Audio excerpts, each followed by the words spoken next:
Amon Yeah, and go ahead. Susan. Good morning, Council. Thank you for your time. It's our pleasure to present you with our 6-year transportation improvement plan. It's one of the important documents that our transportation group team put together and becomes our blueprint and our legal document that's required by law. It has to be adopted by Council.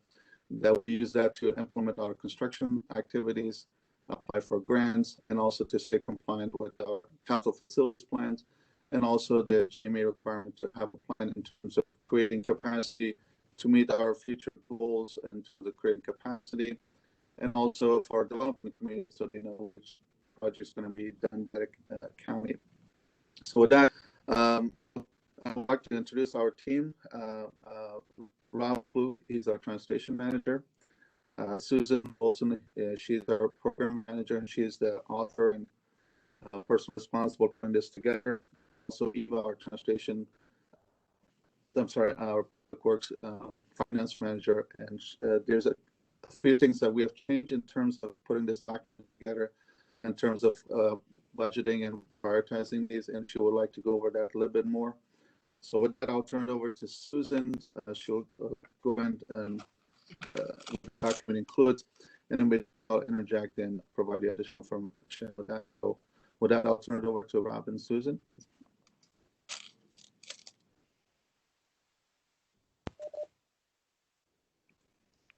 Good morning, councilors. Can you hear me?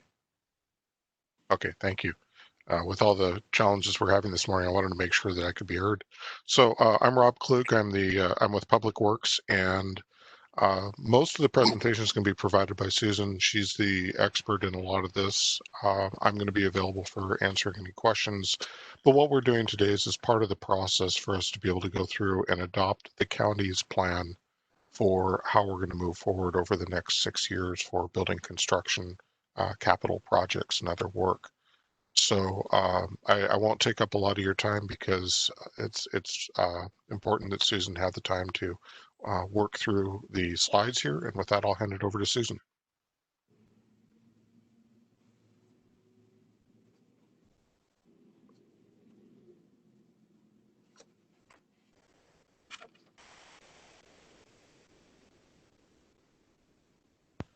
Susan, if you're talking, we can't hear you. I can't hear you.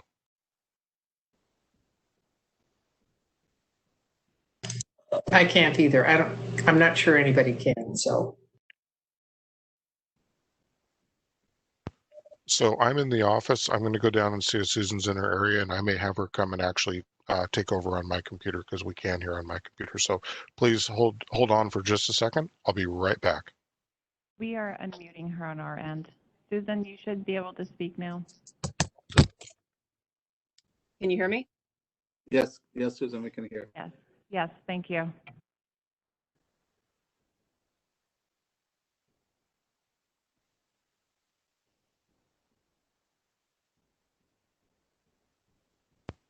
So I can hear Susan talking over the office, but I cannot hear her on the audio. We heard her for a moment, but no longer if she's speaking. Give me a second.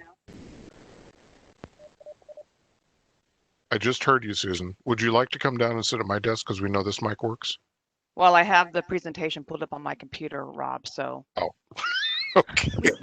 And all my notes are now electronic, so I would like to sit at my computer if you guys can hear me okay now. Yes, we can hear you okay. Yes. Okay, great. Thank you for your patience, everyone. Yeah.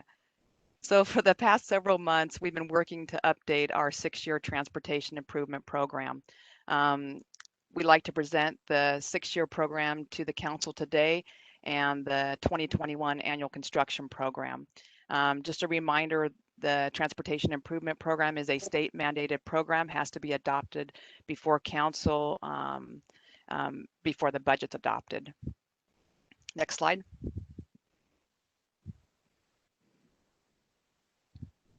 Next slide. Okay. Oh, sorry. And so you guys saw the agenda. I wasn't going to go through the whole agenda with you. So how does a project get onto the transportation improvement program? It really starts with a comprehensive plan. And then it goes to the 20-year capital facilities plan. And then it becomes a 6-year transportation improvement program project via the annual construction program, which is the first year of the 6-year transportation improvement program.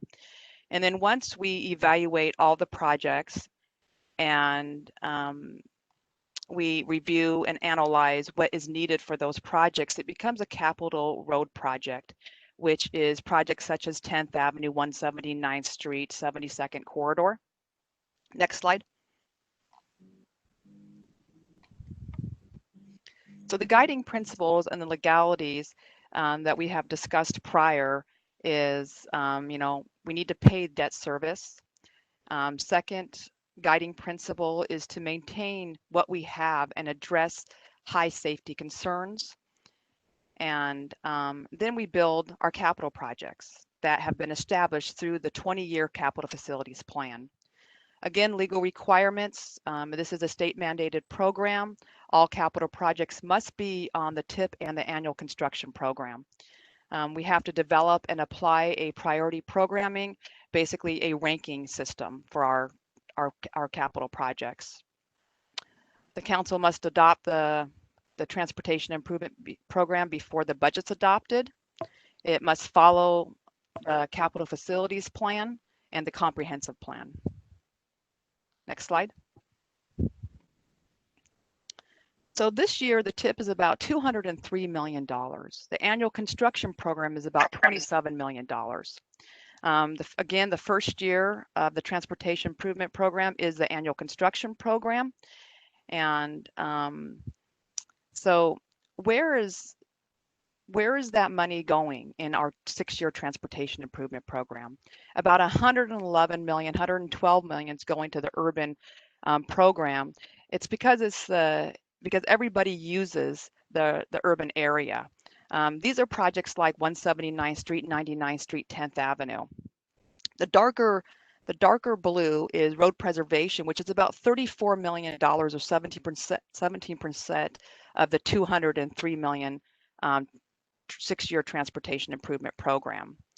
Then the darker gray up on top is about $25 million that supports sidewalks and ADA ramps, and followed by the safety projects of $16 million, which safety projects include like 119th Street, 152nd,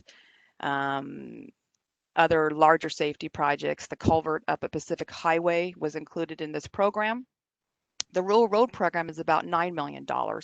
And this supports like the reconstruction of Manley Road, Blair Road. And then the bridge program is, Davis Bridge up by Ward Road. And we do a lot of scour rehabilitation projects. I do also want to state that even though it appears that the rural road program is really, we don't spend a lot of money, that's not true, because a lot of these programs overlap each other, such as preservation. About $16 to $18 million goes into the rural road system. Also the bridge repair and rehab, all the bridges are in the rural road area. And then transportation safety. So it's about 20% or about $41 million that we spend in the rural road area. Next slide.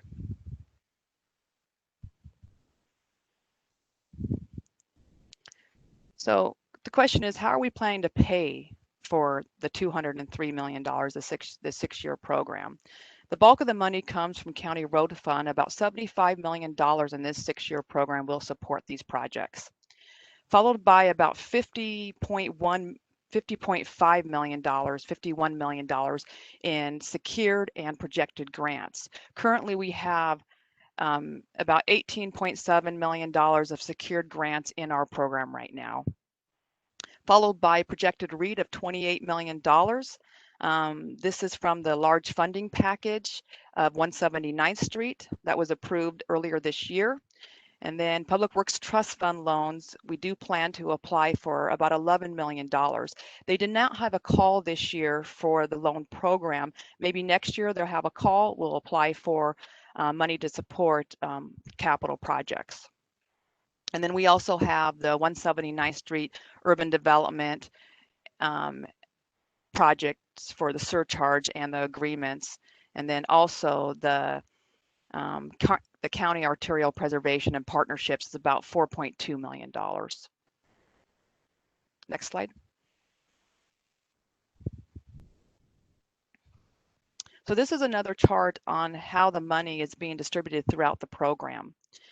As you can see, $203 million for the total program. We have our urban road projects, $22 million in road fund, $26.5 million in real estate excise tax 2, traffic impact fees, $21 million, and then $20 million of grants. And we'll support the urban program outside of the 179th Street and the loans that we have allocated to support the 6-year program. Bridges, about 6.9 million. Road preservation, a bulk of our road fund does go into road preservation to preserve what we have. The $4.2 million that you're seeing there to support road preservation is for the county arterial preservation program. That is county road administration money that only goes toward preservation. It's only to be spent on the preservation program. And then the rural road program, about 9.5 million. As you can see, most of that is grant supported. Transportation safety, about 15.7. A large part of that is grant supported. Sidewalks and ADA, you can see that, and then advanced right-of-way and urban development's not much money at all going into that that area of the program. Next slide. So I wanted to point out the importance of leveraging. As you can see, we do leverage a lot of money to support our larger capital improvement projects. So about $104 million is federal grant funds, and then state grant funds. Traffic impact fees are very vital to support this program. And I also want to note that this does not include the preservation, ADA compliance, or purely road funded projects, because it really skew the numbers here. Do I have a question? I keep hearing a beep. No? Also wanted to make sure that our residents and council know that they've done a really good job of leveraging, and it's really important that we have a little share in a lot of these projects, because that helps to bring other funds and other dollars. So that I know our plan is pretty like $203 million, but a lot of them are going to be coming from grants and other sources that help us bring. For a dollar we invest, we bring in $2 to $3 from outside funds. Either it could be private share, or federal fund, or grant, state grants, or other sources that we bring. So that probably one of the most successful programs we have that in terms of bringing dollars to help improve our infrastructures. So. Absolutely.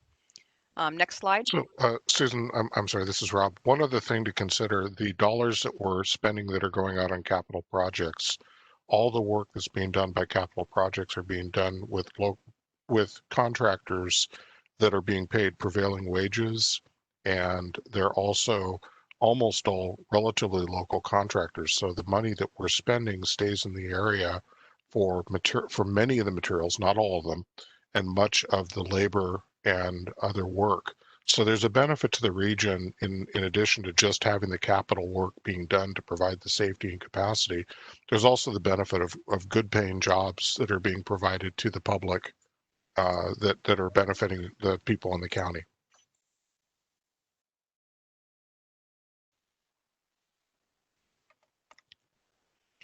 So I'd like to showcase 119th Street corridor. We completed the last phase of this year, and this was a $55 million project, and this really shows the importance of leveraging funding.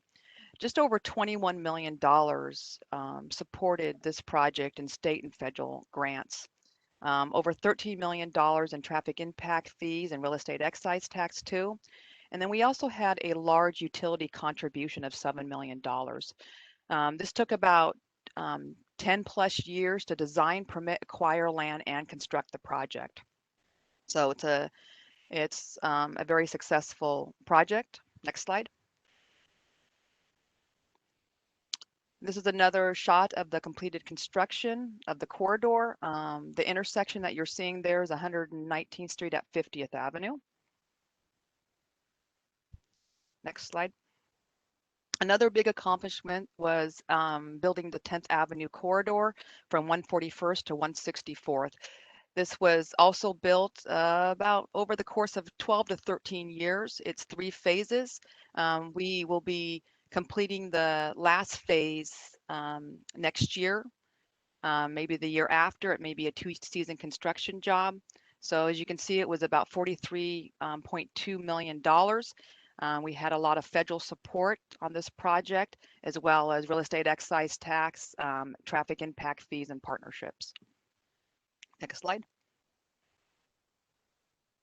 So I mentioned the gap section that will be completed early next year from Northeast 149th to 154th. We're still organizing paperwork, coordinating contracts. So these are some before and during construction of the bridge. Next slide. And this is the completed bridge project. So this is the type of work that our public dollars are being spent on. Next slide. So what you're seeing now is really the heart of the transportation improvement program. This is the proposed construction schedule for 2021-2026. It's about a $203 million program. And one thing this chart does not include is the items that are under design, permitting, and right-of-way. So even though it looks like, you know, we're not, it appears, you know, we just have the construction schedule here, not the design, permitting, and right-of-way. This thing would be much larger than that. I think we have about 30 to 40 projects underway right now in our program, including all of our ongoing, our ADA, our ramps, everything that we need to construct.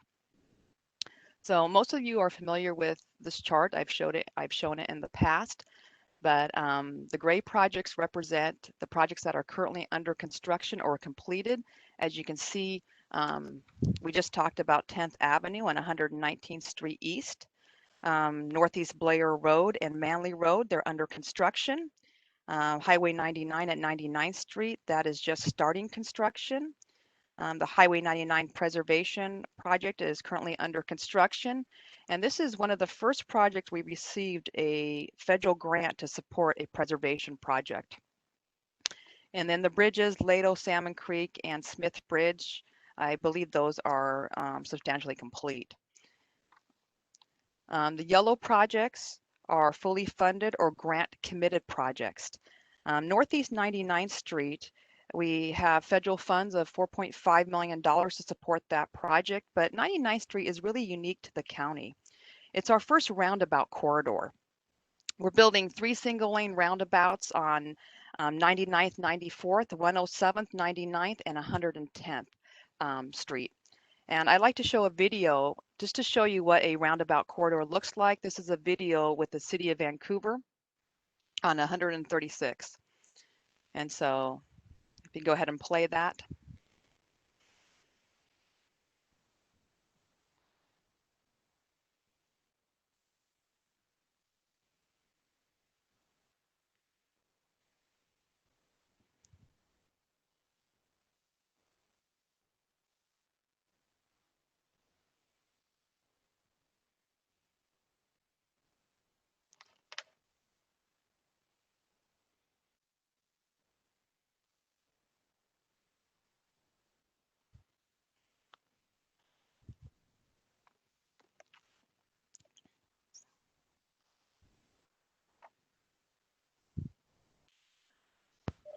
So this is Rob. From a traffic engineering perspective, one of the things to look at in this video is the center median that's running along the center of the road does make it so that the properties have a right-in, right-out driveway, but those properties can go a relatively short amount of distance to make a U-turn at the nearby roundabout.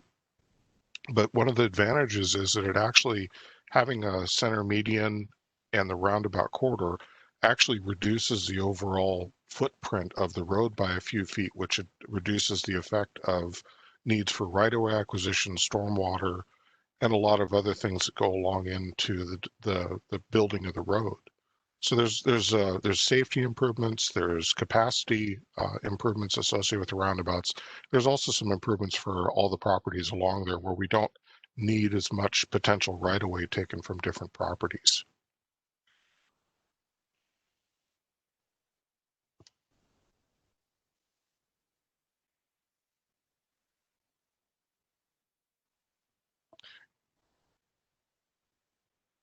The other advantage about the roundabout, if you're not familiar with them, is that the traffic pretty much doesn't have to stop unless it's relatively congested.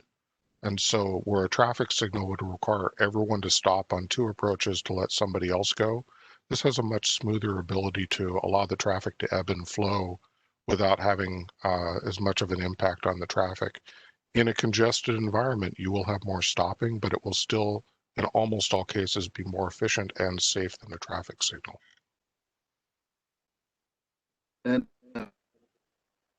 what add to what Rob mentioned, if there's an accident or kind of crashes at the roundabout, it's a lot less severe than it is compared to traffic signal. It's mostly side swipes, and also because within the circle, the speed is between 15 to 20 miles per hour, so the severity of accidents is a lot less. So typically, the number of accidents or type of incidents or injuries or fatal injuries are much reduced, and that's why roundabouts are considered a lot safer because of the type of safety improvement. And I also So want to note that a lot one of more our thing.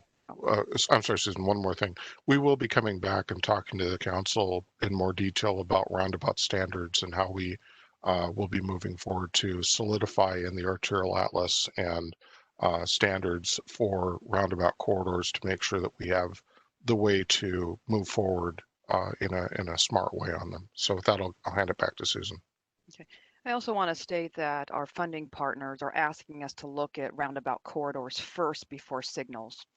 And we are doing a lot of analysis to determine whether or not to build a roundabout versus a signal. So it's a major analysis that we're going through before we start any project now. So, to continue the presentation, Northeast 68th Street sidewalk. I usually have a pointer, so I'm having kind of a hard time because I'm pointing at my machine, but you guys can't see it. So I'm kind of skipping around here. So I do apologize about that. But Northeast 68th Street sidewalk, this is a partnership project with the City of Vancouver. We received a significant grant to support this project, $1.7 million, the largest sidewalk grant funds we've received, I think, ever in programming. So it's very successful. We are hoping to get this thing under constructed in the next 2 years. So hopefully the City of Vancouver is in a position to do that. We are in coordination with them. Hazeldaw Avenue sidewalk, we received a TIB grant and a federal grant to support this project. 119th at 152nd, that will be under construction in a couple years. We received a safety grant of about $4 million actually $3.7 million to support that. You can see Munch Road Preservation and Mason Creek. We received some state funds to support those projects. The blue projects are the urban holding projects, or the urban holding release projects, I should say. Northeast 15th Avenue, I-5 at 179th Street, and the realignment of Dalfow Road, and then 179th Street intersections at 29th and 50th. The pink projects are the highest priority projects to seek funding. We plan to seek a CRAB grant on Davis Bridge. We won't know about that until the end of the year. The grant will be submitted on September 1. Northeast 152nd at SR 500. We did apply for a RTC federal grant, and we were informed that unfortunately we did not score high enough. I believe that other agencies had other projects that were that scored higher based upon the evaluation. 152nd Avenue, Paddington 99th Street, we are on the list to receive a $500,000 grant to support design. The white projects are the next tier or the ongoing improvement projects. So we just evaluated all of our projects. We had about 5 or 6 new projects come into our capital facilities plan, and it appears that the 179th Street corridor projects are ranking high in priority now. So you'll see on top 179th Street from 15th to 29th, and then 29th to 50th, and then 72nd Avenue between 122nd and 179th. That is ranking high in priority also. Then the Highway 99 sidewalk projects, we are still trying to seek funding for this. TIB, they did not receive as much funding as they anticipated. They are mostly fuel tax driven. And so they did not have a call for sidewalk programs this year, nor did they have a call for the complete streets. So unfortunately, we are not able to submit applications to support the Highway 99 corridor projects. The ongoing projects, some of them are listed above. That's about $93 million of the 6-year transportation improvement program. Next slide.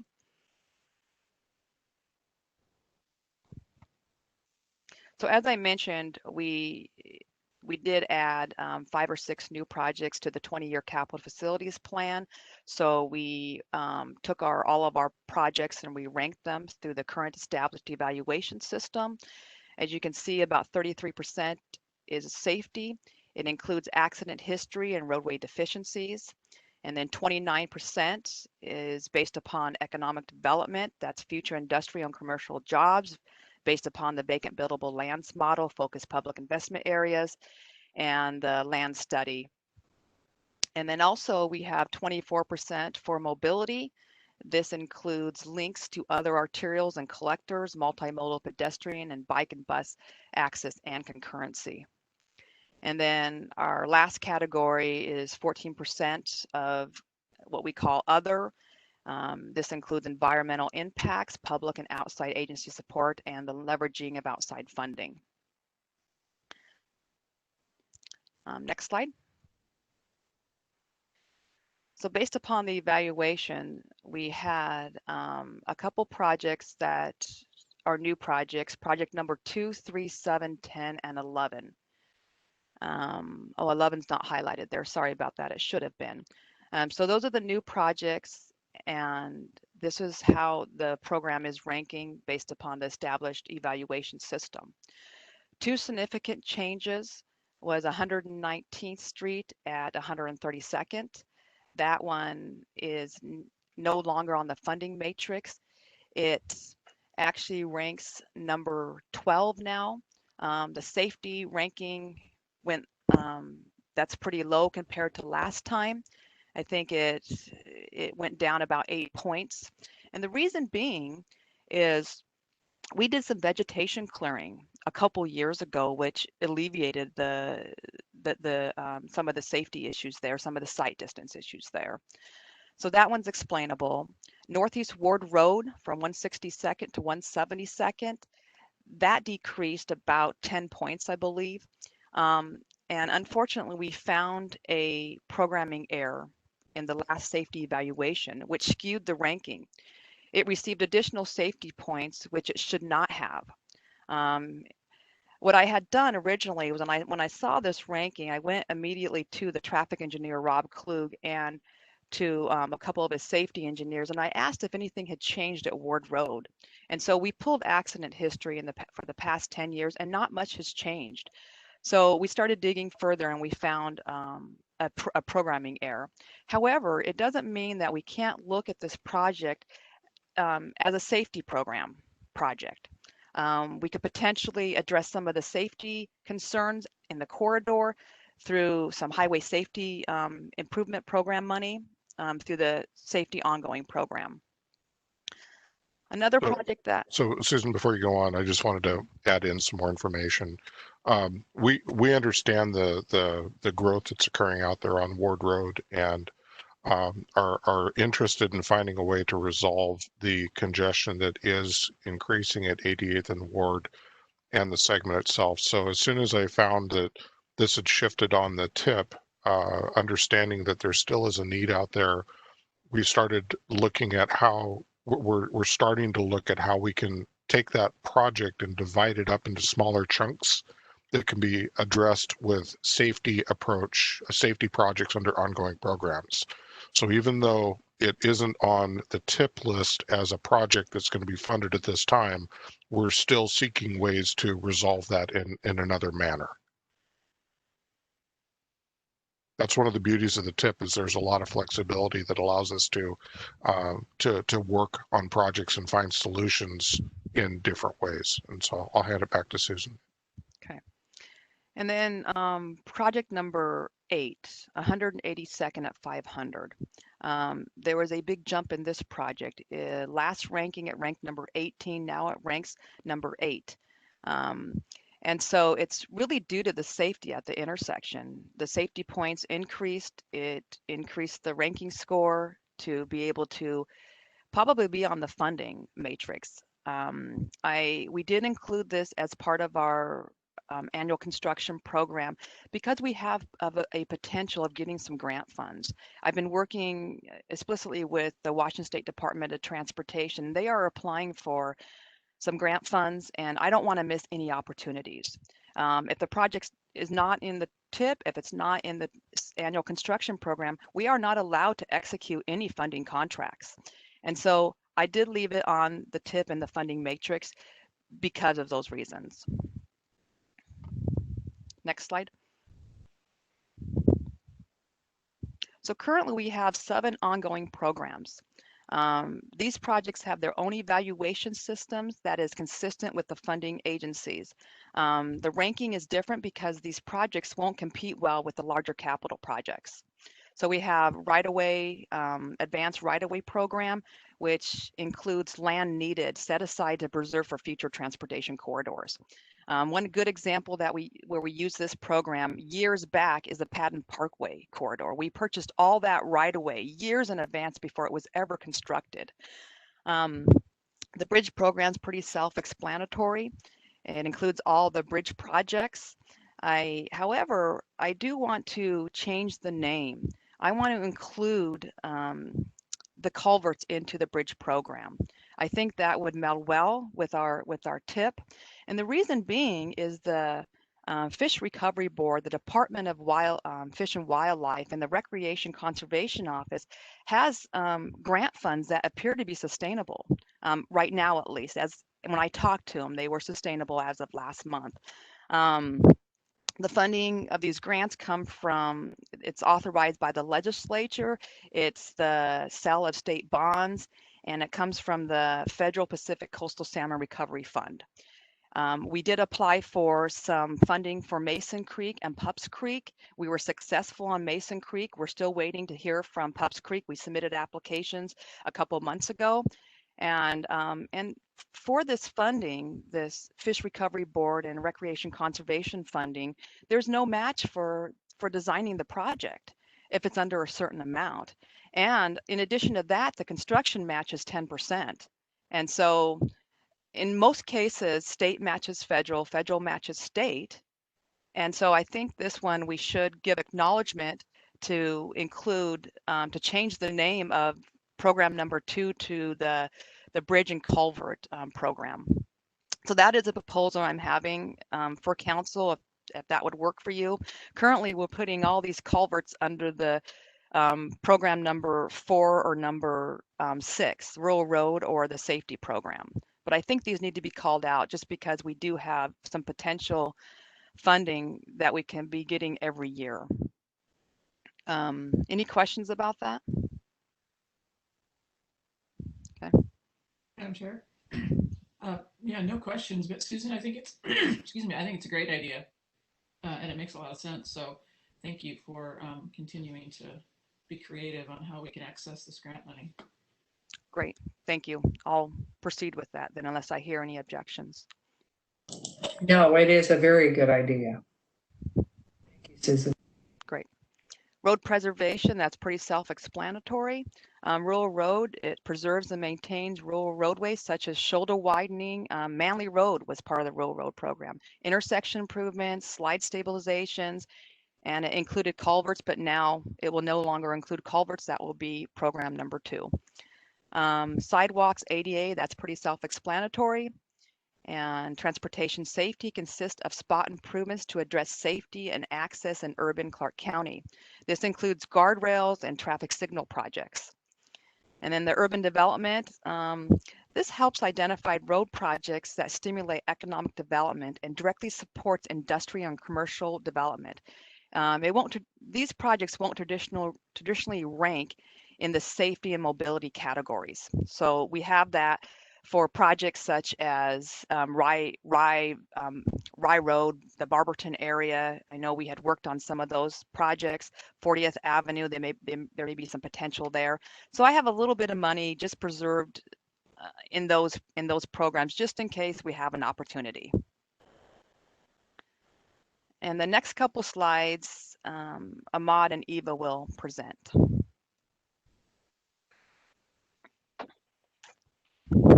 Thank you, Susan. And also want to add that I appreciate your endorsement for the culvert program to be added as part of TIP. We're also going to expand that and look in part of our clean water, because we do have a large stormwater system, including our culverts, that we don't have a routine program and how we're going to replace, maintain it, or improvement. And so we diagnose it, and just like our roadways, find out what needs to be done, so we have a systematic approach. And that's something that we're going to come back to council and talk a little bit more about that and how we approach that. So it's going to be further refines. And the one fund balance, and this is something that you've seen as part of the 179 program, the funding program that we talked to you about. Our funding is dwindling. A couple reasons behind on that one was for a number of years the levy was not increased, and I appreciate the council that supporting the last 2 years support on increasing the levy. That is helping us, but still continue to dwindle because the demand for cost of infrastructure replacement and also the inflation of construction itself has gone up, and some of the additional requirements has gone up. So it's making our fund balance lower. And we are working with Mark Gasaway and his team, our county's finance director, on approaches that we can make sure that we have a minimum fund balance and things like that in the future. And also how we are approaching our capital projects, our TIP, to make sure that our local share is there. Because one thing is that our funding agencies, we have a great relationship with them. And when we tell them we're going to deliver a project, if they help us with grant, we want to make sure the local fund share is there. And I'll let Eva talk a little bit about how we approach our budgeting and prioritization for funding our TIP this year, so that you have a little bit of understanding that our approach is a little different here this year to make sure. So Eva, do you want to talk a little bit about this one? Yes, definitely. I think I'm going to wait until the next slide, which is our future forecast, to delve into the budget methodology. Here we go. The previous slide was just included to provide the historical context and show that, you know, the trend that you see here forecast into the future, which is the declining road fund balance, is actually reflected in previous years as well.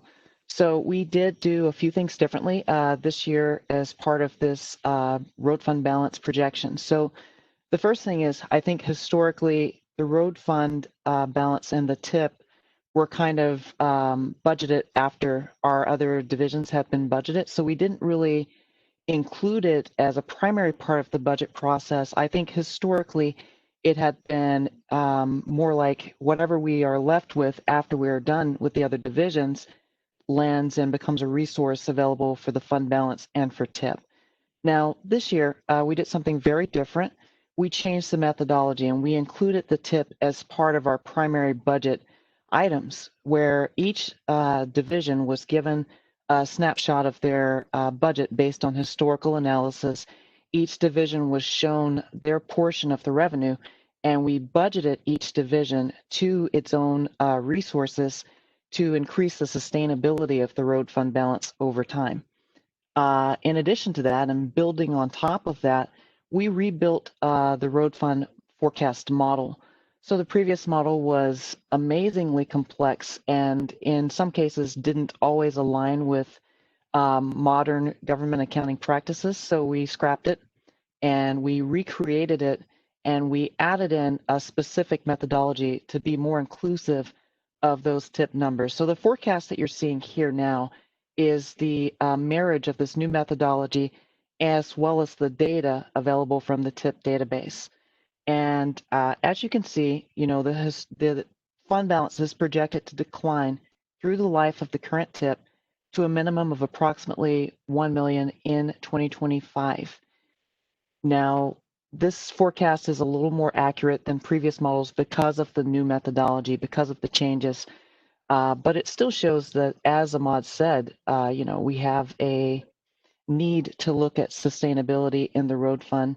In the future, we would like to return to council as part of a financial workshop and to present some additional information and analysis on road fund financials, which will include some scenarios centered on that 1% annual road fund levy.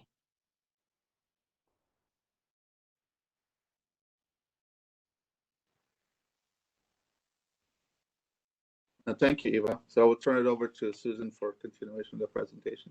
Madam Chair, may I got a, yeah. So just a couple quick questions on this topic.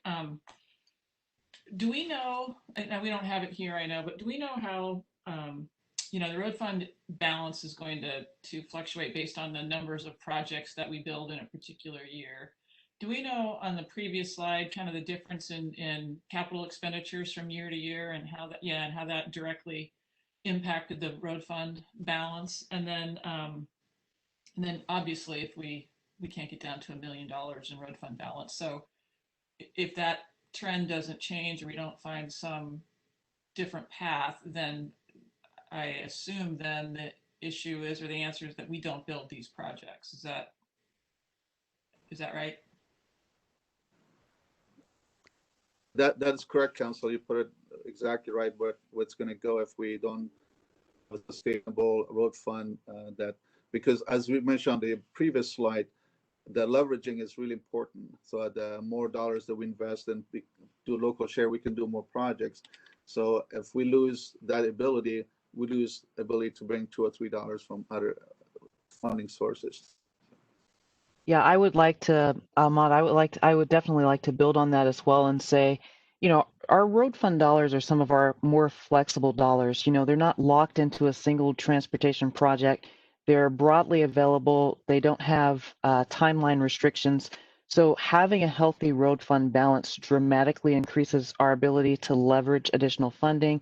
It increases our flexibility so that we can go out and look for funds, and it smooths over timing differences between grant funding sources as we're actually undergoing construction. So a grant may start up in September. Well, then that presents the question of how do we cover January through August? And many times road funds are our backstop to a lot of our capital projects. And I want to follow up on that. Just my observation working with the program for the past 10 years. The road fund available for this program is not as high as it was 10 years ago. And so that's really impacted our ability to commit to some of these projects. We are now relying on more relying on real estate excise tax too as our leverage. And so we're committing those future funds too, along with some of the road fund. But you know, I know Eva's come up with this new model, and hopefully we'll get some dedicated road fund to the transportation improvement program, but it seems like it changes every year, but yet programming is committing future road fund to support these projects. So that's just my observation of what I've seen. Susan, when you say it's changing, would you define that a little bit further? What's changing? The cost of the projects are increasing. Oh, okay. Okay, yes. The amount of road fund dedicated to the transportation improvement program is diminishing. we're not receiving $16 million dedicated to the Transportation Improvement Program any longer. It's much lower than that. So those are the big changes that I've seen. Okay, thank you. I have one other quick question. I'm sorry. So back on that, the pie chart that we had earlier, and the road fund was 37% of the total tip. Has that percentage changed over the years then, based on your recent comments? Yes. And I assume it's going down. Do we have any sense of what that is? Hold on, let me see if I can find an example. I'm going to look at a couple past tips since I'm at my desk. Oh.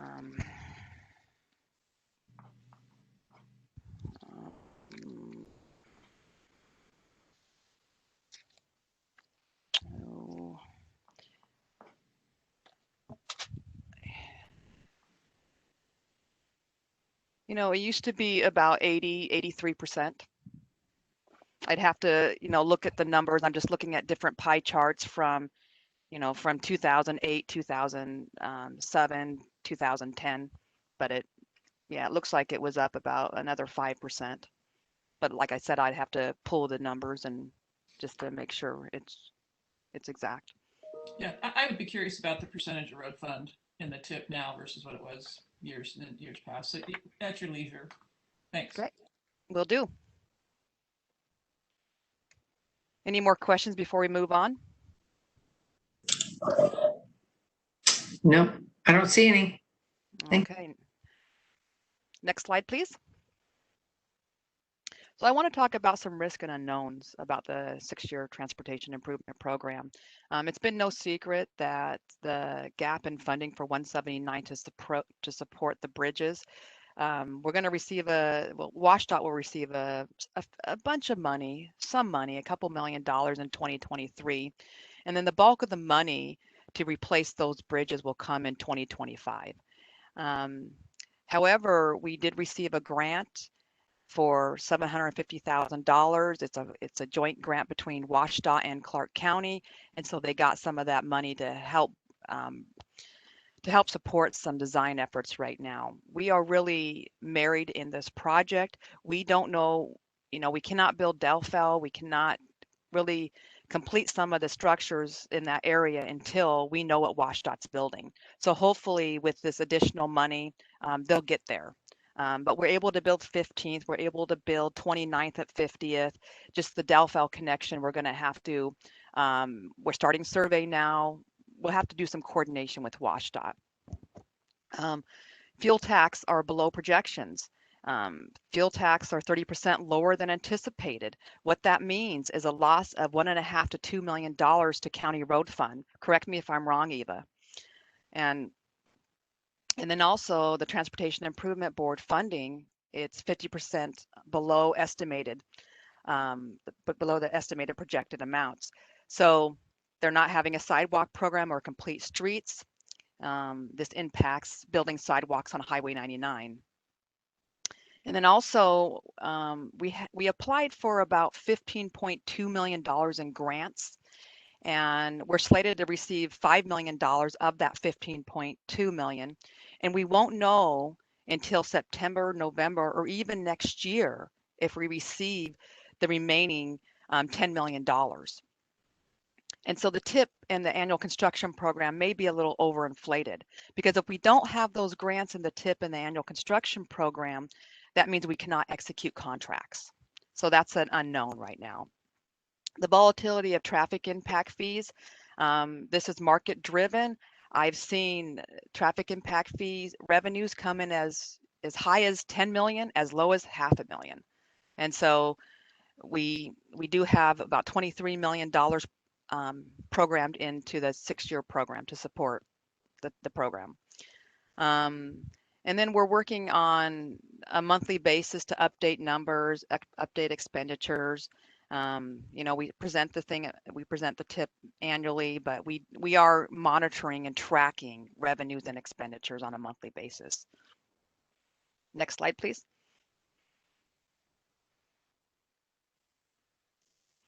And so this is the typical process that we go through. We've had to eliminate some of our public outreach processes just due to the pandemic. So we typically meet with council in April or May. Sometimes we have 2 work sessions, sometimes we have 4. It just depends upon what we need. And so we are hoping to adopt the program on November 3rd. If the council's happy, we plan to go forward with this program that we presented today. We're still working on updating a few other things. The numbers could change slightly, but not much right now. But we plan to pull a SEPA next month. We'll meet with the Development Engineering Advisory Board and the Planning Commission in October. And then we'll pull a notice to go to hearing in October also. And then we'll plan to adopt the program on November 3rd, unless the council has any changes or any concerns they'd like to discuss today.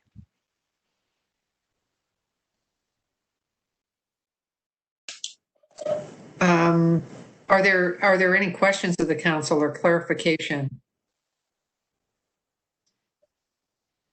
Only I have one. a couple.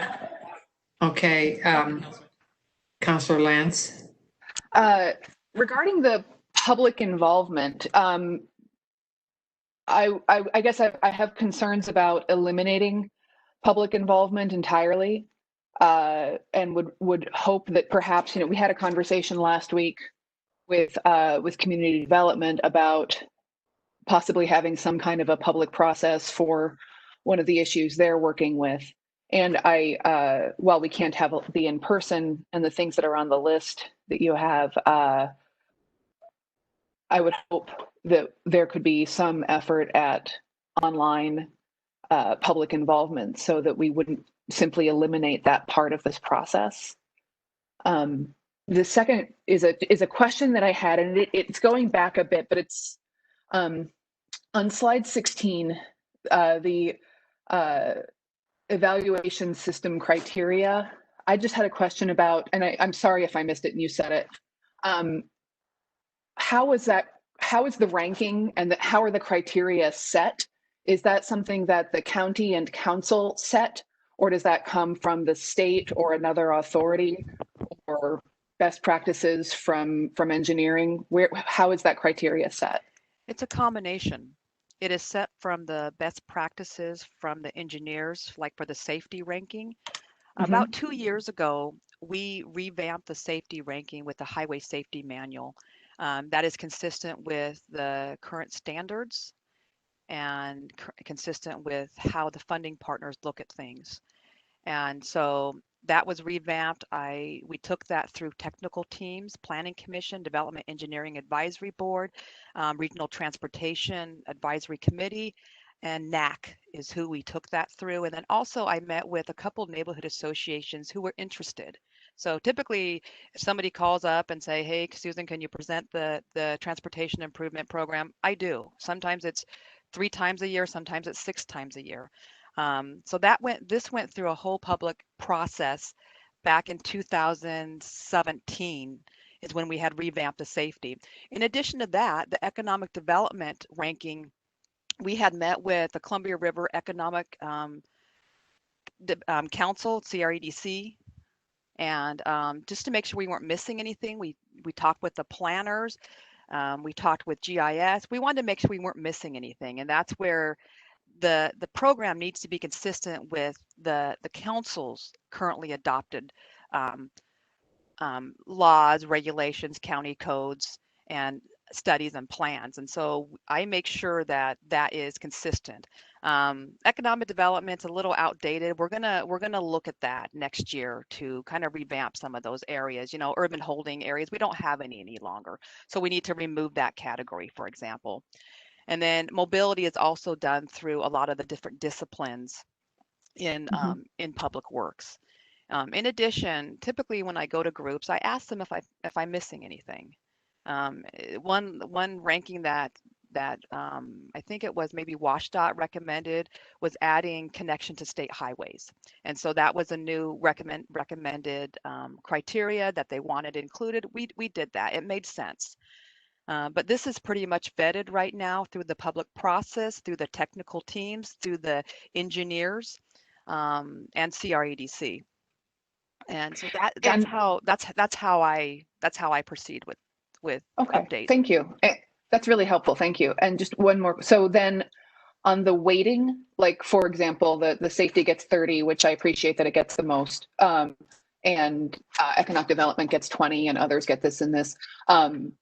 How is that set, the weighting? That it was set also by some recommendations from the engineers, from the traffic engineer, former traffic engineer, from the director. And then with safety used to be a little bit higher than that. I think it used to be like 20 or 35%. A few years back, council had stated that they wanted more emphasis on economic development. So that's when the weighting had changed slightly. Maybe that was 5 years ago, I think.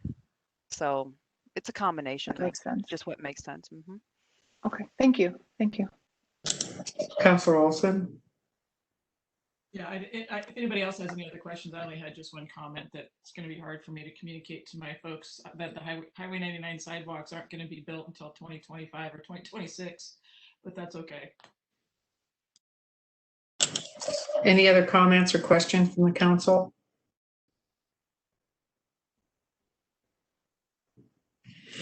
Seeing none. I think this presentation, I think the timing on this chart, the next steps, looks good. I don't know if any other councilors have comment on that. I think we should go forward. I too have a little bit of concern anytime during this time that we haven't had a lot of public input. So I kind of echo the concerns that Councilor Lentz mentioned about public comment. I know we do have a lot of people looking at this. Go ahead, Aman. Thank you, Council. I appreciate the comment. I think what we'll do is that before COVID, I think last year we had planned to do a lot of public outreach at the county fairgrounds and a lot of other ones. But because of COVID, we had to change our plan. But we are planning to put this on our website and also do some outreach through social media. And I let our residents know that if they like a copy of it, maybe the presentation, we could put it on our website. So, and then also if they have any questions. So we'll do that until we get this plan adopted. So at least everybody has access to it. And if they have questions, concerns, they can contact us and we're more happy to clarify for them. And I wonder if it wouldn't be, I know, we're in contact with neighborhood associations, although they are probably not meeting now either, but I think that there are newsletters from them. And so any particular project that would take place in an